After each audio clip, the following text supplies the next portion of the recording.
নমস্কার। তুড়ি কাহিনীতে আপনাদের সবাইকে স্বাগত। আপনারা যারা তুড়ি কাহিনী দেখেছেন একদিন ধরে বা না দেখেছেন, আমার নাম যে অশোক মুখোপাধ্যায়, অনেকে জানেন অনেকে জানেন না। যারা দেখেছেন তাদের জন্য বলি, এতদিন ধরে শুধু আমাকেই দেখেছেন। এইবার ভেবে দেখলাম যে না, সঙ্গে এই বাচ্চা মেয়েটা আছে, একে পেয়ে গেলাম। এর নাম তোমার নাম কি জানো? আমার নাম অতিথি সেন। এই অতিথি সেনকে পেয়ে গেলাম। আমার এক তৃতীয়াংশেরও কম বয়স। তা আমি দেখলাম ও থাক, আমি বুড়ো হয়ে গেছি একদম এখনকার, তা দুজনে মিলে কথা বলবো আমরা। তো ও বলেছে যে ওর নাকি কিছু প্রশ্ন আছে, তো সেগুলো দিয়ে শুরু করি। কি অতিথি, বলো হ্যাঁ প্রশ্নটা স্যার। কি? স্যার, আমার প্রথম প্রশ্ন হচ্ছে যে এখনকার দিনে মানে নতুন যেটা শুনলাম, একজন মনীষীকে দাদা বলা নিয়ে খুব হইচই পড়ে গেছে। কিন্তু কেন এত হইচইয়ের কারণটা ঠিক কি? দাদা বাবু, এতে অসুবিধাটা কি আছে সেটা যদি একটু বলেন। হ্যাঁ, আমার আবার আবার ধমক খেয়ে সে আবার একজনকে দাদা ছিল, দাদাটা ফেলে দিয়ে শুধু মাস্টারদার থেকে মাস্টারও হয়ে গেছে, সেসব তো হয়েছে। কিন্তু না, এখানে একটা কথা আছে, আমি কোনো ঠাট্টা ইয়ার্কির মধ্যে আমি যাচ্ছি না। এখানে কি হয় জানো, বাঙালিদের একদম প্রথমে ধরা যাক, এই যে স্বামী বিবেকানন্দ যখন ছোট ছিলেন বা তার ভাইরা যখন ছোট ছিলেন, স্বামীজির জন্ম তো 1863 সাল, জানো বোধহয়। তার মেজ ভাই জন্মেছেন ওই 1869 সাল। তো এরা যখন ছোট ছিলেন, তুমি লিখছেন যে ওদের সময় দাদাও ছিল না, বাবুও ছিল না। ওরা তখন সম্বোধন হতো মুখুজ্জে মশাই, বোস যা মশাই, গাঙ্গুলি মশাই, সেন মহাশয়, এরকম সব বলা হতো। তখন মানে বাবুও ছিল না, দাদাও ছিল না। তো ওদের সময় ছোটবেলায় এইভাবেই হতো। আর তখন কি হতো, কোনো পাড়ায় ধরো কোনো জামাই এসছে কারোর বাড়িতে, ছোট পাড়া তো, কমিউনিটিটা একটা বেশ ওয়েল নিট, একটা সুন্দর একটা কমিউনিটি। সে তখন পাড়ার সবার জামাই হয়ে যেত। সে কোনো বাড়ির যে কাজকর্ম করে তারাও কে বলে, তাকে জামাইবাবুই বলতো। এবার অন্য পাড়া থেকে এসছেন, জামাইবাবুর প্রেস্টিজ, সে যখন যেতেন তিনি আবার ওই পাড়ার সবাইকে, আশপাশের বাড়ির সবাইকে খাইয়ে যেতেন, মানে একটা ভোজ দিয়ে তারপর তিনি যেতে পারতেন। এরকম একটা ব্যাপার চল ছিল আর কি। এটা অন্তত মহেন্দ্রনাথ দত্ত, মানে নরেন্দ্রনাথ দত্ত স্বামীজির মেজ ভাই, মধ্যম ভাই, ওই মহেন্দ্রনাথ দত্ত এটা লিখেছেন, লিখিতভাবে বলে গেছে। তারপরে কি হলো, উনি লিখছেন যে ইংরেজরা এলো, একটা তারা অনেক বাবু বলতো, মানে যারা কেরানির কাজ টাজ করতো ওরা বলতো বাবু, এবং একটা মোটামুটি বাবু বলা চালু চালু করলো। Yes Babu, do this that, এরকম করে হতো। তখন ওই শিক্ষিত বাঙালি যারা একটু, তারা বাবু বলা শুরু করলো। বাবু কালচার বলি না আমরা, বাবু কালচার, বাবু বিবি সংবাদ, সেসব কিন্তু ইংরেজ আমলে একটা শুরু হলো। এবার তখন কিন্তু ওই বাবু, তখন মশাই সরে যাচ্ছে, যে সেনবাবু কি বলুন, ব্যানার্জিবাবু আপনার খবর কি, বা প্রথম নাম ধরে, হ্যাঁ নিখিলবাবু কেমন আছেন, এইসব হতো আর কি। এই বাবুটা আস্তে আস্তে শুরু হলো আর কি। তখন কিন্তু ওই এই বাবুটা অনেকদিন রইলো, এখনো বাবু আছে। যেমন ধরা যাক, আমি বলছি যে আমি নিজে শুনেছি, সমু মিত্র, মানে প্রখ্যাত নাট্য ব্যক্তিত্ব, তিনি রবি রবি ঠাকুর বা রবীন্দ্রনাথ ঠাকুর এরম না বলে উনি বলতেন রবি বাবু। আচ্ছা। হ্যাঁ, আমার কি বলে, বাবাদের সময় তো ওরা বলতো রবি বাবু, রবি বাবুর গান হচ্ছে। হ্যাঁ, রবীন্দ্রসঙ্গীত টঙ্গীত কেউ তখন বলতো না, বলতো রবি বাবুর গান। হ্যাঁ, এবার মজাটা হচ্ছে কি, আমার কাকুর সুবাদে, কাকু বাবার বাবাকে সেজদা বলতেন। তো পাড়ার ওর বন্ধুরা সবই বাবাকে সেজদা বলতো। হ্যাঁ, সেখানে কিন্তু কেউ বলতো না দেবু বাবু। হ্যাঁ, আবার এও শুনেছি যে বাবার যারা সমবয়সী, তারা আবার বলতো যে কি দেবু বাবু কেমন আছে, বাবা তাদের বলতেন হ্যাঁ শোভন বাবু, আমি কি খুব একটু গন্ডগোল করে ফেললাম, এরম ধরনের কথা বলতেন। কারণ আমি কিন্তু ওই বাবু এবং দাদা দু রকমই আমি বলতে শুনেছি। লেখায় দেখেছি, হয়তো কেউ লিখছেন যে খুব রেগে গেছেন, আহ, হয়তো কেউ চিঠি লিখছেন যে মহাশয় মহাদশায়েরা, একটা হিপোক্রেসির সীমা আছে, কেউ চিঠিতে লিখছেন। তখন কিন্তু তার মধ্যে ওই রাগ, বাট সিরিয়াসলি মহাশয় মহোদশয়েরা, হিপোক্রেসির একটা সীমা আছে, সে চিঠিতে লিখছেন। সেগুলো কিন্তু অন্যরকমভাবে তখন প্রয়োগ হচ্ছে ঊনবিংশ শতাব্দীর শেষের দিক। আর তারপরে যখন এই মহাশয় থেকে বাবু বা দাদা, তুমি একদম স্পষ্ট সীমা আছে। এবং ধরো বিংশ শতাব্দীর গোড়ার দিকটা, প্রথম দশক, তার পরের দশক, ওখানে কিন্তু তখন ওই বাবু চলছে। তারপরে যখন মাঝামাঝি ধরো চলে আসছি 1950 যখন পেরোচ্ছি, তখন দাদা এসে যাচ্ছে। এর একটা বড়, আমার মনে হয় এটা কোনো লিখিত কোথাও নেই, যে এর জন্য একটা বামপন্থী আন্দোলনের একটা ব্যাপার দায়ী। যেমন ধরো এক বামপন্থীদের মধ্যেও বেশিরভাগ দাদা বলার একটা চল আছে। তাদের মধ্যেও আবার যারা একটু ভদ্র, একটা ধুতি পাঞ্জাবি পরে ঘুরে বেড়ান, তাদেরকে বাবু বলে, অমুক বাবু। হ্যাঁ, কিন্তু তারপরে যারা এসছেন, সেটা ধরো 1940 সালের শেষ দিকে যারা জন্ম, 47, 48 বা ওই সময় জন্ম, তারা কিন্তু একটা লম্বা দেখবে অমুকদা তমুকদা চলেছে। আমি নামগুলো বলছি না, তুমি বুঝতেই পারছো যে কাদের কথা বলছি। তারা সব মানে, এবং যারা পরস্পরের কমরেড, তারা দাদা বলা অভ্যেস করে চালু করে দিলেন। এবং সেটাই কিন্তু মানে দেখলাম যে পরে চালু হয়ে গেল। সময়ের সঙ্গে সঙ্গে সম্পর্কগুলো কিন্তু আগের থেকে অনেক সহজ হয়ে আসে, ফর্মাল সম্পর্কগুলো অনেকটাই সহজ হয়ে আসে। তখন কিন্তু সম্বোধনটাও পাল্টে যায়।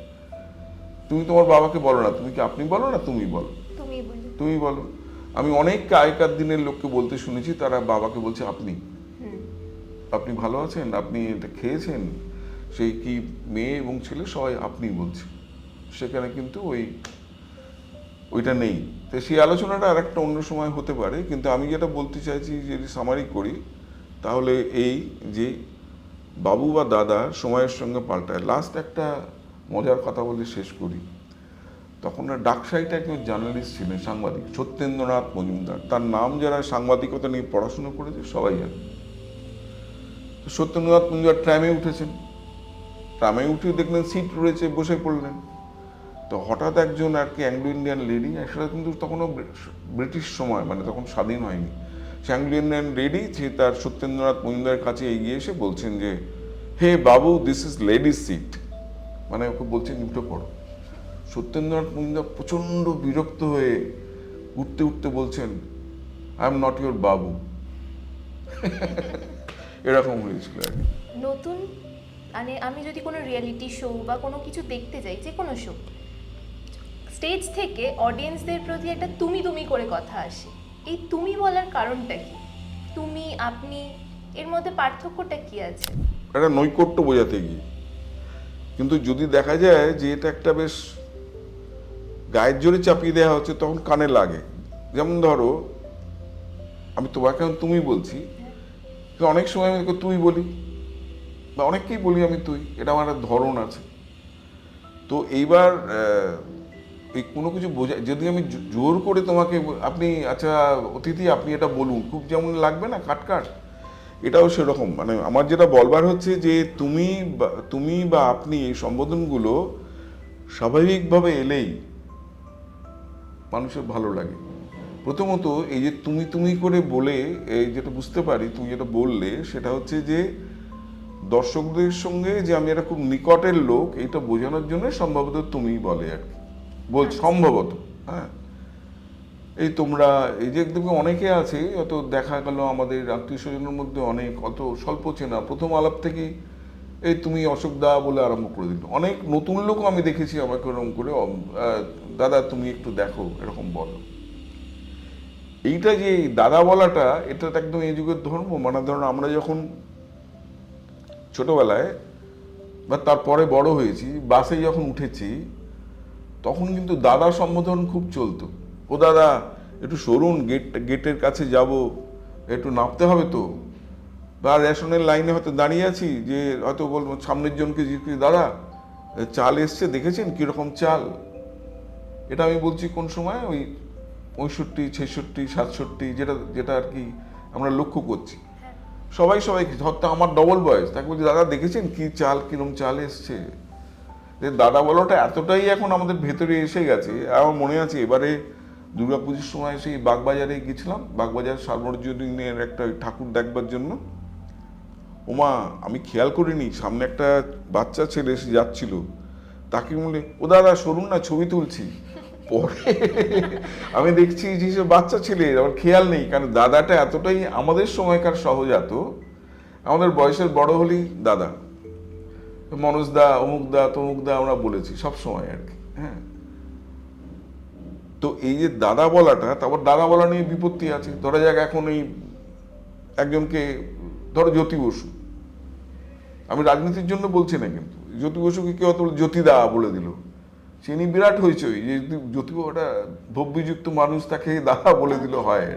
আসলে কি দেখো, ব্যাপারটা যদি একটু তলিয়ে ভাবা যায় বা একটুখানি গম্ভীর করে বলা যায়, এই যে আমি যখন তোমাকে কোনো জিনিস কমিউনিকেট করছি তখন মনে মনে কিছু চিন্তা করছি,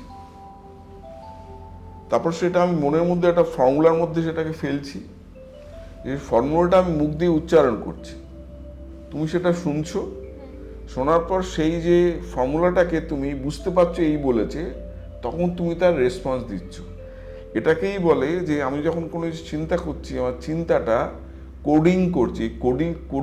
কোডিংটাই হচ্ছে ল্যাঙ্গুয়েজ, সেই ল্যাঙ্গুয়েজটা হচ্ছে বাংলা। ধরো আমি আমার ক্ষেত্রে বাংলা বলছি, তো আমার চিন্তাটাকে আমি একটা কোডিং করছি, সেই কোডটা হচ্ছে বাংলা। যে বাংলাটা আমি উচ্চারণ করছি, সেই ভাষাটা আমি উচ্চারণ করছি, সেটা তুমি শুনছো, সেটা কিন্তু সঙ্গে সঙ্গে তুমি যে বুঝতে পারছো তা নয়, কিন্তু ওই ল্যাঙ্গুয়েজটা শুনে তোমার মাথা সেটাকে ডিকোড করছে। ডিকোড করার পর তখন তুমি ব্যাপারটা বুঝতে পারছো। এবার ধরো তোমায় যদি হঠাৎ আমি বলি কি মাসিমা ভালো আছেন, তখন তোমার মানে ভয়ঙ্কর খারাপ লাগবে যে তুমি একটা বাচ্চা মেয়ে, তোমাকে মাসিমা বলছি, বুঝতেই পারবে না কেন আমি এরকম বলছি। আর তোমার যদি অতিথি ভালো আছো, তুমি তখন বলে হ্যাঁ এটা নর্মাল। বলি অতিথি তুই ঠিক আছিস তো, তুমিও জানবে হ্যাঁ এটার মধ্যে একটা স্নেহের প্রকাশ রয়েছে। তো তার মানে কি, সম্বোধনটা এমনই, সম্বোধনটার মধ্যে দিয়ে আমি আমাদের মনোভাবটাকে ব্যক্ত করি। ধরো আমি তোমার উপর রেগে গেছি, না অতিথি তুমি এটা ঠিক কাজ করোনি, তার মানে কি আমার একটা বিরক্তি, একটা ক্ষোভ, রাগ আমি তোমায় দেখাচ্ছি। বা আমি যদি তোমায় বলি অতিথি চাটা খাওয়ানোর একটুখানি, তখন তো আমি বলছি তোমার ভালোবেসে একটা জিনিস আবদার করছি, এটা তো বোঝাতে পারছি। তার মানে কি, আমাদের মনোভঙ্গিটা প্রকাশ করার জন্যে আমি কখনো তুমি, কখনো তুই এগুলো ব্যবহার করছি। এই হচ্ছে সম্বোধনের মজা, এটাই হচ্ছে মজা, যে আমি কখন কি সম্বোধন করব, কাকে কি বলবো। তালমাত্রা জ্ঞান বলে না, এই তালমাত্রা জ্ঞানটাই হচ্ছে এইটা, যে আমি এইভাবেই কথাটা আমাকে বলতে হবে। আমার সামনে যদি ধরো 102 বছরের কোনো লোক বসে থাকে, তাকে বলবো কি দাদু কেমন আছেন, এরকম তো বলবো না। তাকে বলবো ভালো আছেন আপনি, শরীর টরীর ঠিক আছে তো, এরকম করে কথা। তা আমার চেহারার মধ্যে, বলার মধ্যে এই আপনি ব্যাপারটাই ফুটে উঠবে, তাই না? তার মানে আমি মনোভঙ্গিটা প্রকাশ করছি আমার সম্বোধন, এবং সম্বোধন যেহেতু প্রথম শব্দ মুখ দিয়ে উচ্চারিত হচ্ছে, সেটাই কিন্তু তদ্দণ্ডে মানে তোমার সঙ্গে আমার সম্পর্কের একটা মাত্রা ঠিক করে দিচ্ছে। সম্পর্কের মাত্রাটা আমি সম্বোধন দিয়েই প্রকাশ করতে পারছি। এইখানেই হচ্ছে সম্বোধনের সিরিয়াসনেস, এইখানেই সম্বোধনের গুরুত্ব, এই জিনিসটা আমাদেরকে বুঝতে হয়। যাক, ভালো থেকো। আর কিছু তোমার প্রশ্ন নেই তো? আজকের মতো প্রশ্ন নেই। আজকের মতো তাহলে তুরি কাহিনী আমরা এখানেই শেষ করছি। আবারও একই কথা, যেটা সবসময় আমরা বলি বা দুজনে একসঙ্গে বলবো, আপনারা সবাই সাবস্ক্রাইব করুন, নিশ্চয়ই করুন, তবেই তুরি কাহিনী চলবে। নমস্কার, ভালো থাকবে।